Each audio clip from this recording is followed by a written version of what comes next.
Hi, my name is Dave Stripling, and I am proud to be one of the finalists for this job of communications and program support specialist for TOSS. Now, I have all kinds of really neat equipment, and I've got a full studio here. But you said you only wanted a small video, but since apparently everyone here is a teacher or a school administrator, I definitely want to follow directions. So OBS it is. I have a lot of experience planning virtual and in-person events. At the AOC, I was putting together virtual events connecting judges and legislatures in courtrooms or boardrooms across the state. With the AOC, I also helped plan judicial conferences. And the reason I got hired for that was all of my experience doing just that, working weddings and managing wedding entertainment companies in the Midwest and Chicagoland for about 10 or 12 years. Now, for in person events, I was the entertainment director, you could say, for over 500 weddings. Now, as a radio DJ, radio producer, somebody who had been part of promotions teams for multiple radio stations, that was a natural fit for me. Pretty quickly, I figured out that if you're a DJ, then if you want to get a 5-star review and you want to ensure consistent 5-star reviews, you need to make sure that you're also helping plan the event a little bit as well. And that means starting relationships with the not just the bride and groom, but the event planners, venue coordinators, and we would have meetings with all of those people ahead of time so that we made sure that everybody was on the same page, everybody was following the same agenda. Now that led back to me being on air, promoting radio events, large scale radio promotions, comedy nights, charity events, polar plunges, through all of which you ensure smooth logistics and participant satisfaction through effective communication. You communicate early and often, and then you over communicate. You make sure there's a timeline. You make sure that that timeline is followed.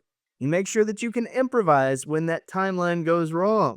Say if the cake doesn't arrive, what are you going to do? Now, it might seem strange comparing any other huge event to a wedding, but it's very similar because you have a bunch of stakeholders that all want to make sure that that one chance they've got to make sure that event is perfect is successful. Plus, I could keep the dance floor full.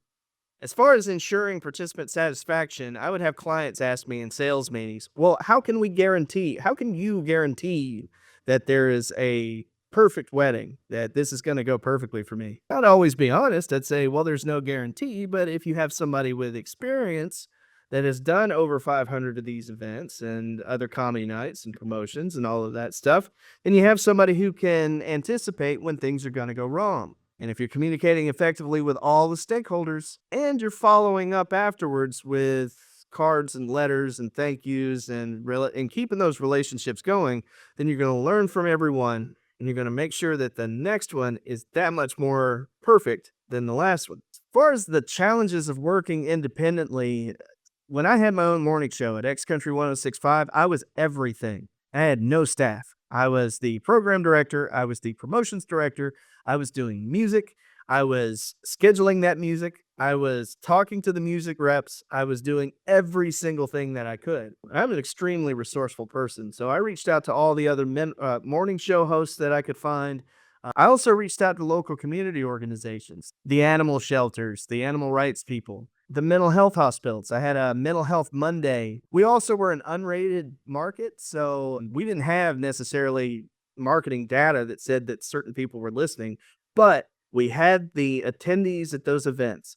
We had the pictures to put out on Facebook, and we had the Facebook, Instagram, Google Analytics. If you could say that half the town's listening to your radio station based on Facebook, then boom, it's a little bit easier to sell your advertising rates to the muffler shop. Member databases, I've handled a series of ways. Excel, I try to make sure that there's never a single point of failure. You probably already have Microsoft Teams or Slack or something to where everybody can communicate, and then you can manage the member databases that way as well.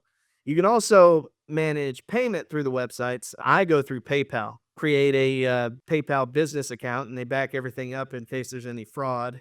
Again, I'm Dave Stripling. Thank you so much for your time and for watching my video. There's a lot more where that came from, and I feel like I'd be a perfect fit for this job. I also feel like I could hit the ground running. Thank you so much, and have a wonderful day.